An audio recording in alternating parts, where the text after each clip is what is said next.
Hello friends, today I am available with a new video related to first law of thermodynamics, and this first law of thermodynamics is divided in two parts. So this video is talking about first law of thermodynamics part 1, and after that in the second video we will discuss again about the first law of thermodynamics, that is part 2.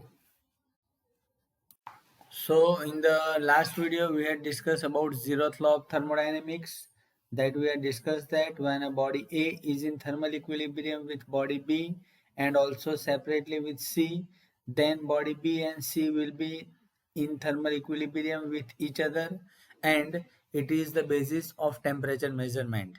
So here the most important thing is thermal equilibrium.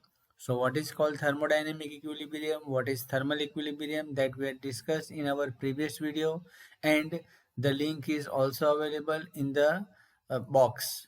So you just go through the description box and you find the video related to basic concept of engineering thermodynamic, where you can see what is called thermal equilibrium, thermodynamic equilibrium, etc. So if you want to again understand what is the zeroth law of thermodynamics, here you can see three different bodies are there, that is body A, body B and body C. All the three bodies are in thermal equilibrium with each other. It means that the temperature gradient within the body and between the system and surrounding is zero. So you can say that if body A is in thermal equilibrium with body B, and when body A is in thermal equilibrium with body C, then body B and C are mutually in thermal equilibrium with each other, and it is used to measure the temperature, or you can say it is the basis of temperature measurement. So temperature measuring devices are you can say manufactured based on basis of zeroth law of thermodynamics.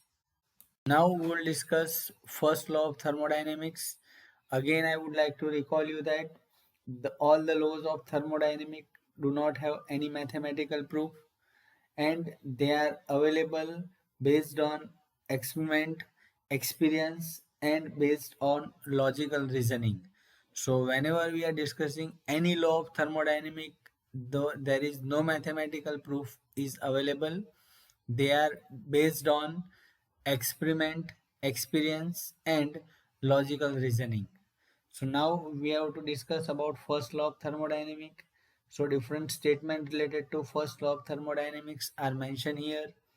First, when a system undergoes a thermodynamic cycle, the net heat supplied to the system from the surrounding is equals to the net work done by the system on its surrounding. Or you can say energy is neither created nor be destroyed, but only get transformed from one form to another. It is widely known to us, and we are using this statement only as a first law of thermodynamics. The other statement is no machine can produce energy without corresponding expenditure of energy. That is, it is impossible to construct a perpetual motion machine of first kind. Means you can see the cyclic integral of del W, that is equals to J into cyclic integral of del Q, where W that stand for work, J that stand for Joule constant, Q that stand for heat, and integration with cycle, that is called cyclic integration, that is applicable to the cycle. So the relationship between heat and work is shown here with help of Joule constant, that is cyclic integral of del W, that is equals to J into cyclic integral of del Q. The transfer of heat and performance of work both may cause the same effect in the system. Work and heat is different form for the same entity called energy. Heat may enter in the system and leaves in the form of work, or energy which enters in the form of work may leave the system in form of heat. So, during 1840 to 1849, James Joule had conducted several experiments for the formulation of first law of thermodynamics shown in figure number 1.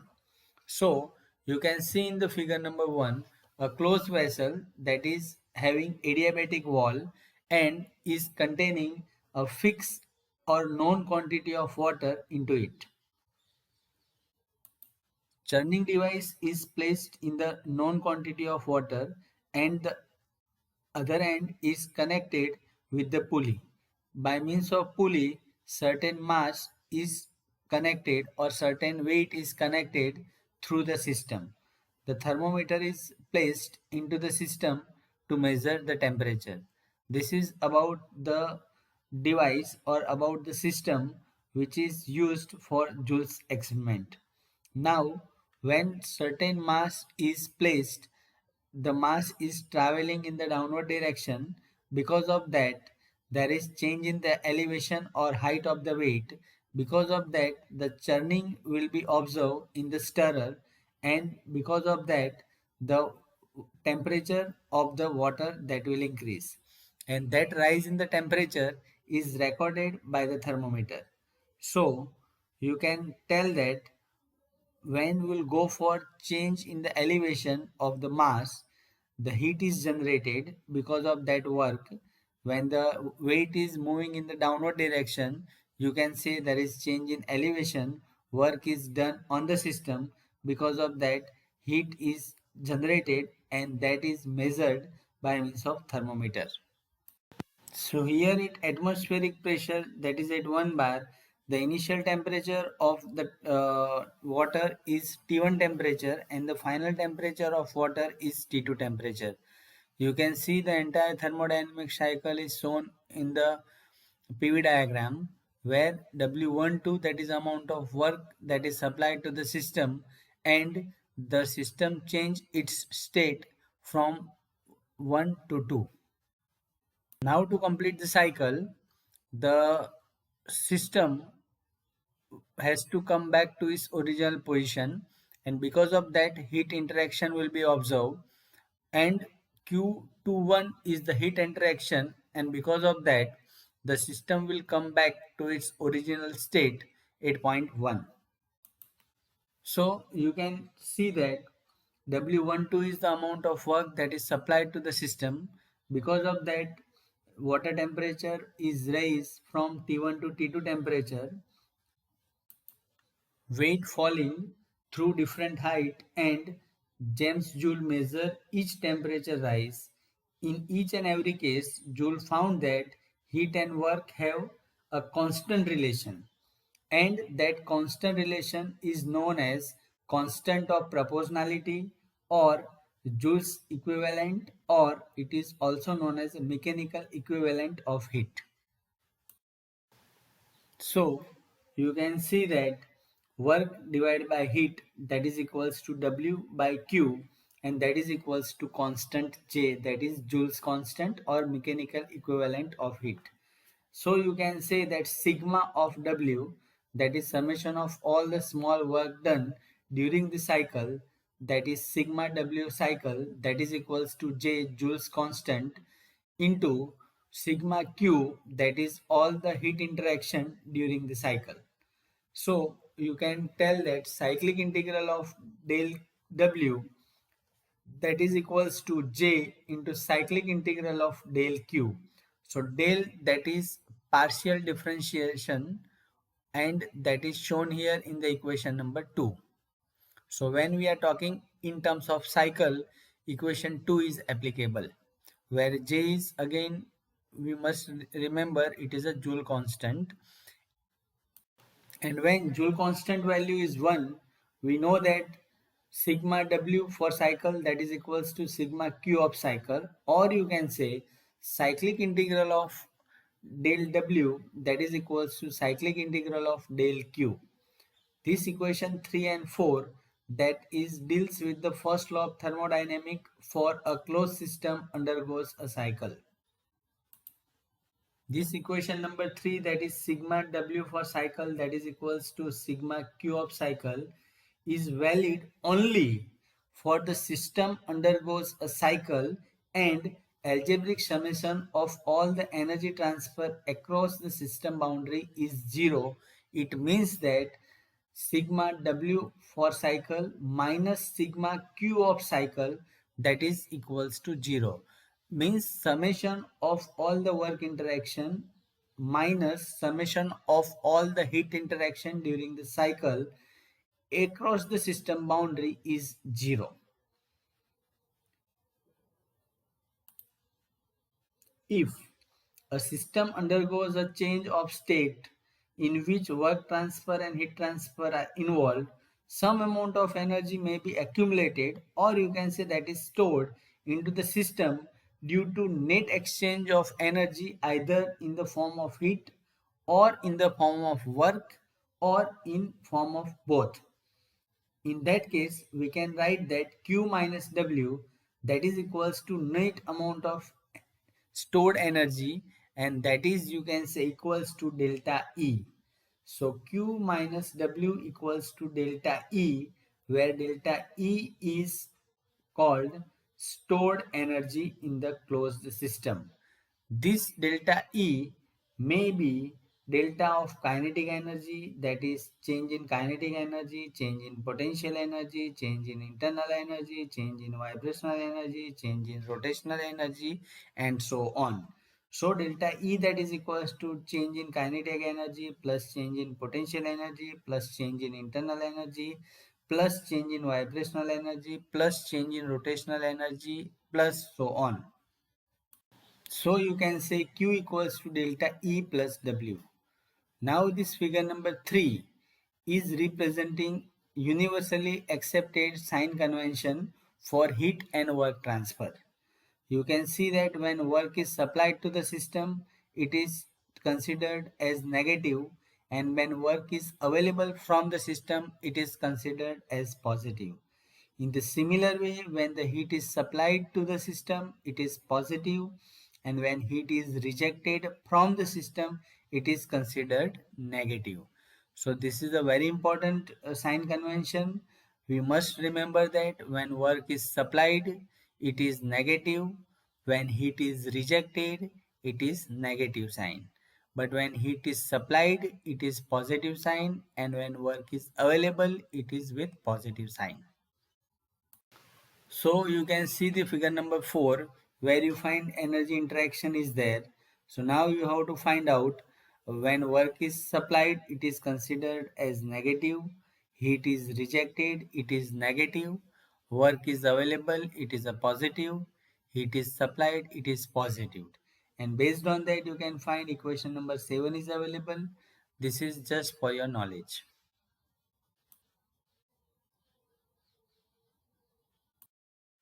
Yep. Previous slides we had discussed that Q minus W, that is equals to delta E, that is stored energy. So now our next task is we have to prove that energy is a property of the system. So you can see the figure number 5, that is a PV diagram where you can see the initial state of the system is 1 and the system is following the path N, and after changing several state the system will reach to the point 2, that is system will reach to the state 2. Now to complete the cycle from 2 to 1, two paths are available. So either the system will reach to the original state 1 via path M.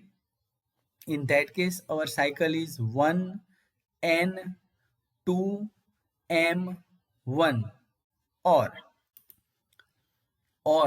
to change the path and the system will reach to the state 1 via path L. In that case, our cycle is 1 N 2 L 1. So now if we want to prove that energy is the property of system, in that case we have to prove that whether the system follow the path M or when the system follow path L. In both the case, the energy interaction remains same or energy interaction is unchanged. Means delta E for path M is equals to delta E of path L. In that case, we can say that whether the system follow path M or follow path L, that does not affect. And in that case, we can say that energy is a property of the system and it is not depend upon the path followed by the system. So now we have to prove that part. So you can see the initial state is 1, final state is 2, 1 to 2 is reached with path N, and now to complete the cycle either we have to follow path M or we have to follow path L. So according to the first law of thermodynamics, you can say Q equals to delta E plus W. So if we'll consider the first cycle, that is 1 N 2 M 1, that is path M. In that case, according to the first law of thermodynamics, we can write Qn, that is equals to delta E of n plus W of n. And in the similar way, Qm, that is equals to delta E of m plus W of m. And we know that sigma of Q for cycle, that is equals to sigma of W into cycle. So you can write that Wn plus Wm, that is work interaction for the path N and M, that is equals to Qn plus Qm, that is heat interaction for the path N and M.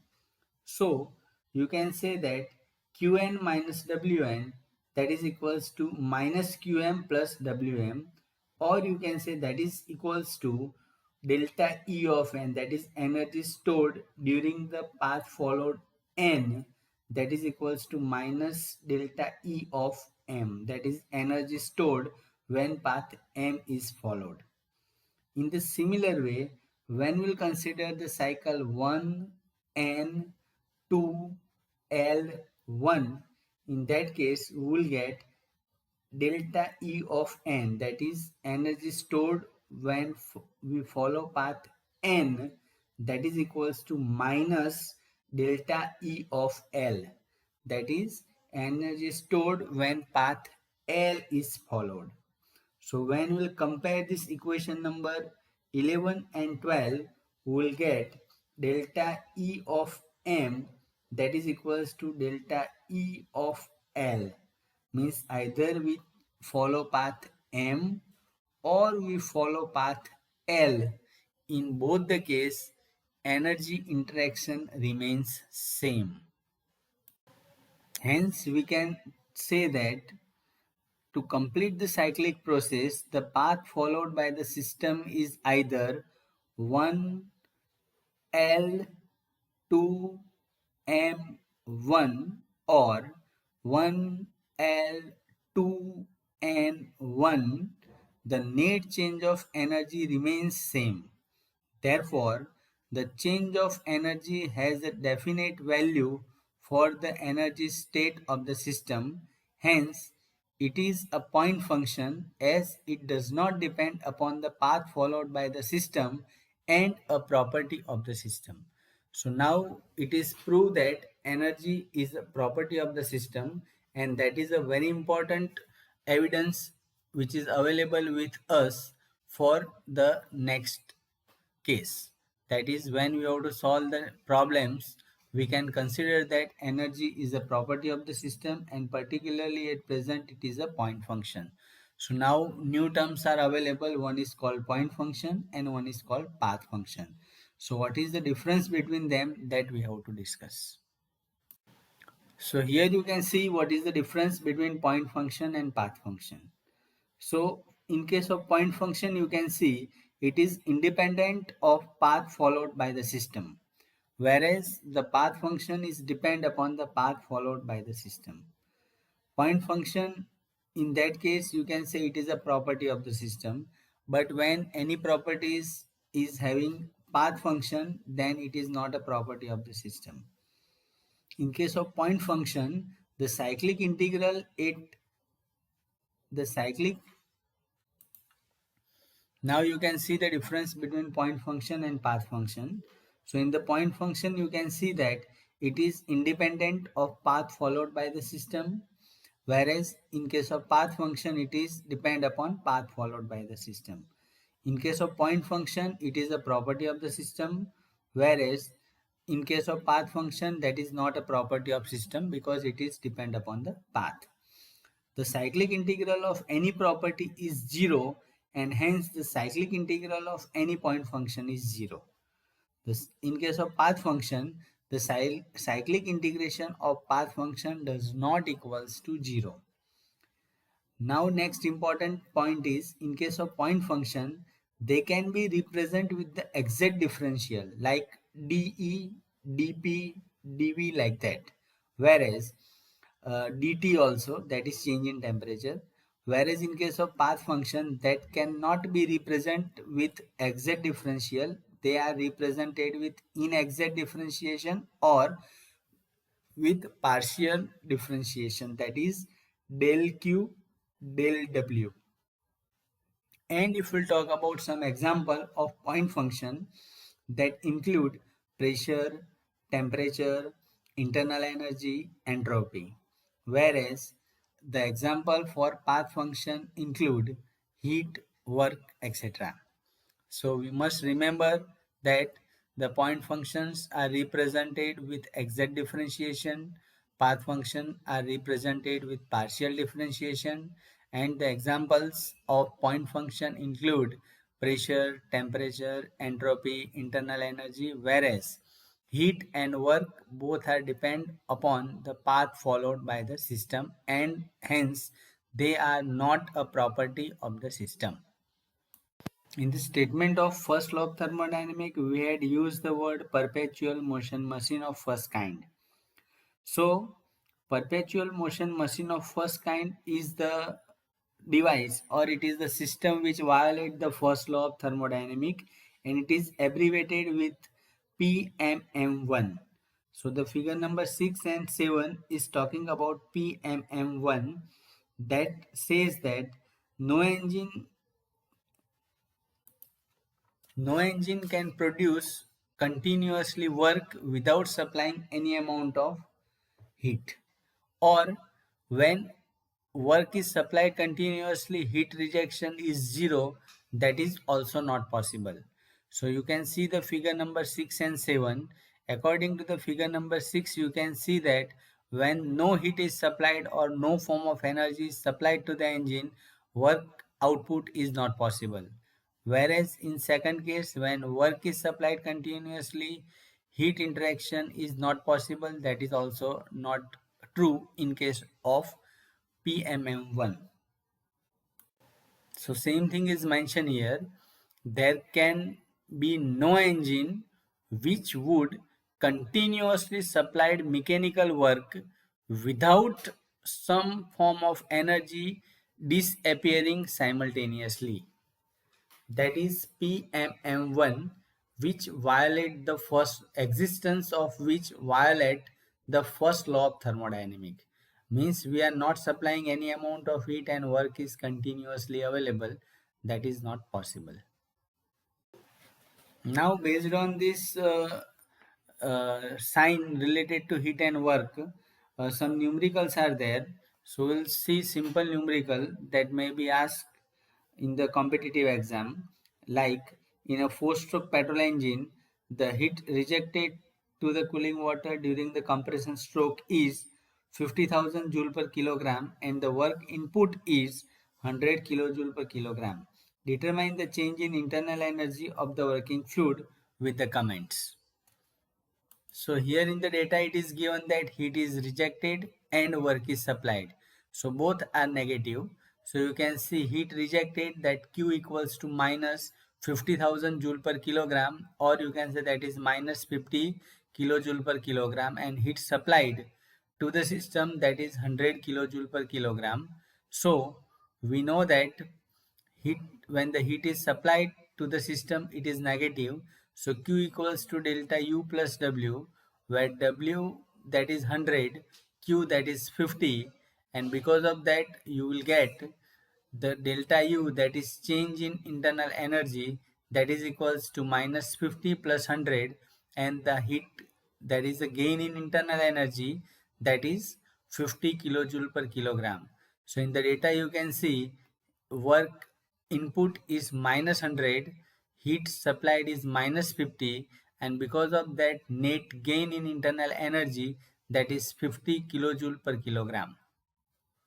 The similar way, we will see the second numerical, that is during a compression stroke in an IC engine, an engine rejects 200 kilojoule per kilogram of heat to the working substance. The internal energy of the working substance is also decreases by 400 kilojoule per kilogram. Determine the work done by the engine. Here it is clearly mentioned that work done by the engine means our answer must be positive 1. So here heat rejected is minus 200 kilojoule per kilogram, and reduction in energy, that is reduction in internal energy, that is minus 400 kilojoule per kilogram. So according to the first law of thermodynamic, Q equals to minus delta E plus W. So minus 200 equals to minus 400 plus W. So W, that is work done by the engine, that is 200 kilojoule per kilogram. That is work is done by the engine, and that value is 200 kilojoule per kilogram. So this is a very simple numerical. According to the sign convention, you have to put the positive or negative sign and you will get the answer. So now quickly we'll move towards the next topic, that is a very important topic for this chapter. Now we'll discuss about steady flow energy equation. So we know that control volume is an open system with fixed shape and size. Because of that, mass as well as energy interaction across the system boundary is possible. So for the thermodynamic analysis of any volume requires mass balance as well as energy balance of that volume, because of flow of fluid through a certain control volume. If thermodynamic property may vary with variation in the time and with variation in the space coordinate. In many practical problems, the rate at which the fluid flow through an open system constant with respect to variation in the time. The type of flow is known as steady flow. Means the mass flow rate of the fluid remains same with variation in the time. The mass flow rate remains constant with variation in the time, that is called steady flow. In the case of steady flow, thermodynamic properties of a given fluid or given substance at a specific coordinate should not alter with variation in time. So what we have discussed is mentioned here. So now we have to discuss about the assumptions which we are making to derive the steady flow energy equation for the system. So again I am repeating that steady flow means the thermodynamic property of the given fluid at specific coordinate should not vary with variation in time. That is called steady flow. And now we will discuss certain assumption to derive the equation for steady flow energy equation. So you can find here the assumptions for SFE. First, the mass of the substance flow through the system remain constant. Second, only heat and work interaction is possible between the system and surrounding. There is no accumulation of mass or energy within the system. All the thermodynamic properties at any location in the systems are in steady with time. Flowing fluid, or you can say working fluid, in uniform in composition, and potential energy, kinetic energy and internal energy are only considered for this analysis as a stored energy. So as a part of stored energy, we are considering only potential energy, kinetic energy and internal energy only. You can see the schematic for steady flow energy equation derivation. You can see here certain nomenclatures at section 1.1 and section 2.2. So section 1 that is inlet and section 2 that is exit of the fluid which is flowing through the system. You can see Z1 and Z2 that is elevation at inlet and outlet. In the similar way, M1 and M2 that is the mass flow rate at inlet and outlet in terms of kilogram per second. A1 and A2 that is the cross section areas at inlet and outlet. In the same way, P1 and P2 are the inlet and exit fluid pressure absolute in terms of Newton per meter square at inlet and outlet. V1 and V2 that is the specific volume at inlet and exit in terms of meter cube per kg. So C1 and C2 that is the velocity of flowing fluid at inlet and outlet in terms of meter per second, whereas U1 and U2 that is internal energy in terms of joule, tau that is the time in terms of second, rho1 and rho2 that is the density of fluid at inlet and outlet, whereas Q that is heat supplied or that heat is entering at the fluid boundary per that is in terms of joule per kilogram, whereas the W that stand for work done by the fluid in terms of joule per kilogram. So these are certain nomenclature which we are using for derivation of steady flow energy equation. So the nomenclature which we have discussed at section 1 and 2 are represented here. Just go through this nomenclature. This will be used to derive the steady flow energy equation for the system.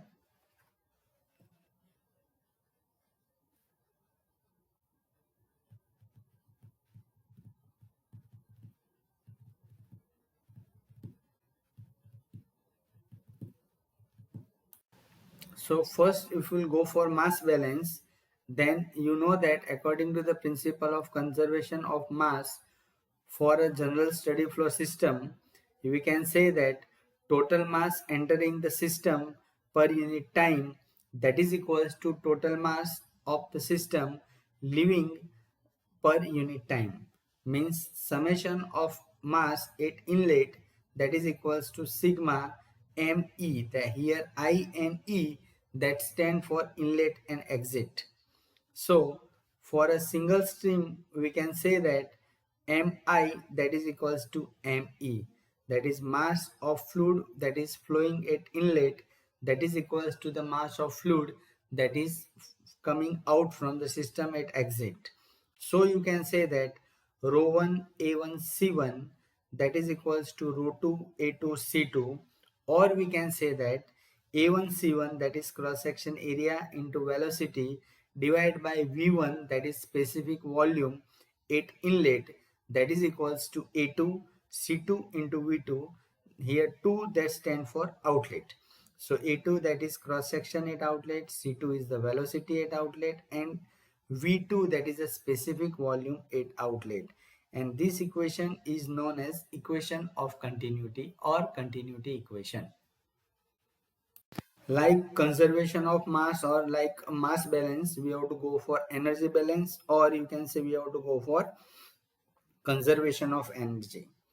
So energy influx that is equals to energy efflux for the system. So you can say that total energy crossing the boundary as a heat and work per unit time plus total energy transported out of the system with mass per unit time that is equals to total energy transported into the system with mass per unit time. So you can say that Q minus W that is heat and work interaction that is equals to sigma m dot E into EE that is mass and energy at exit minus sigma of m dot I into EI, I that stand for inlet, that is minus of mass and energy interaction at inlet.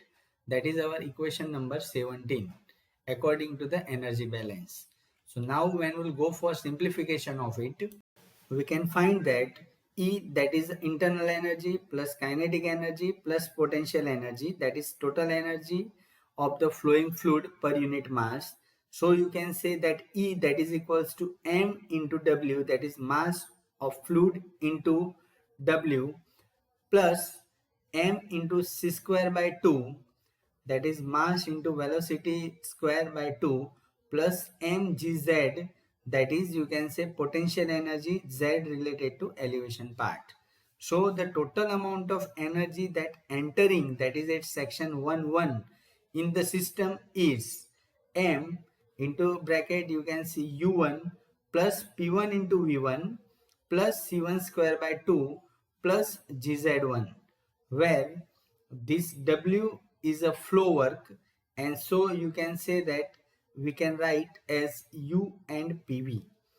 And in the similar way, the total amount of energy that is leaving the system, that is equals to M into bracket you can say U2 plus P2 into V2 plus C2 square by 2 plus GZ2.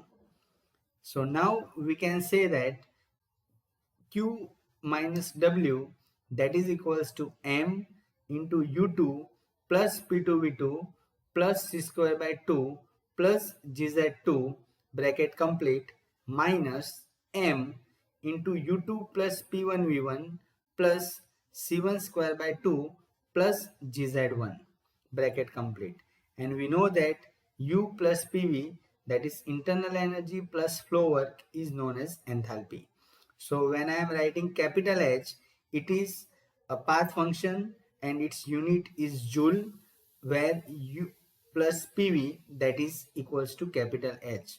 But when I am using the small letters of alphabet, that is small h, that is equals to U plus PV, then it is called intensive property and its unit is joule per kilogram.